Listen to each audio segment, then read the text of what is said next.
Here's a question that a lot of survivors of narcissistic abuse ask. If narcissists don't love, why do they seem to love their pet? I was just having a conversation with Lynn from the Echo Chamber, definitely jump across and follow her, about how some narcissists seem to have an affinity for animals. And what is that about? The reality is that narcissists, just like in the love bombing period with a person where they fall in love with you falling in love with the mask, they fall in love with you reflecting back to them that they're amazing, they get the same level of supply out of animals. And an animal doesn't have complex needs. It doesn't express their feelings in a threatening way. They are entirely under the control, ownership, and possession of the person that owns them. Their needs are easy to meet. Feed them, clean them, take them for a walk. And they're kind of the ultimate supply for a narcissist because they're going to reflect back to the narcissist, dogs in particular, but all animals, that the narcissist is amazing. And the narcissist can maintain this kind of fantasy connection with the animal. It's not the same as a person relationship, and it's also not an indicator that the narcissist has a capacity to love or bond deeply in the way that a normal person does.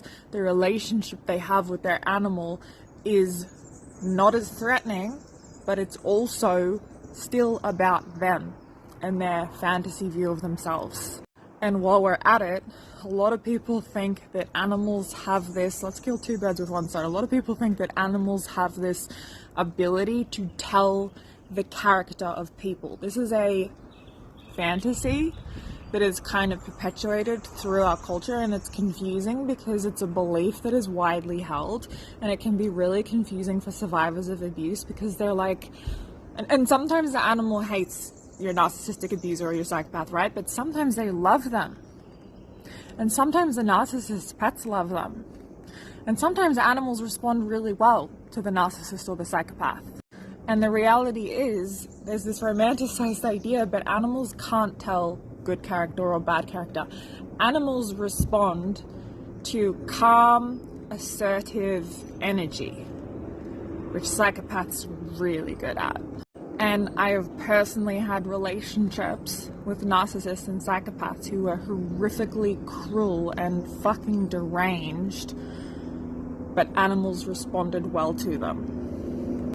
Animals can't tell the character of a person, they respond to energy, and narcissists and psychopaths are very good at controlling their energy. That's how they manipulate, that's how they pull people in. Let me know in the comments what your experience was, and if you experienced any of this. And if you're new here, I'm a narcissistic abuse educator and a narcissistic relationship recovery coach. Make sure you hit follow, and you can book a session with me through the link in my bio.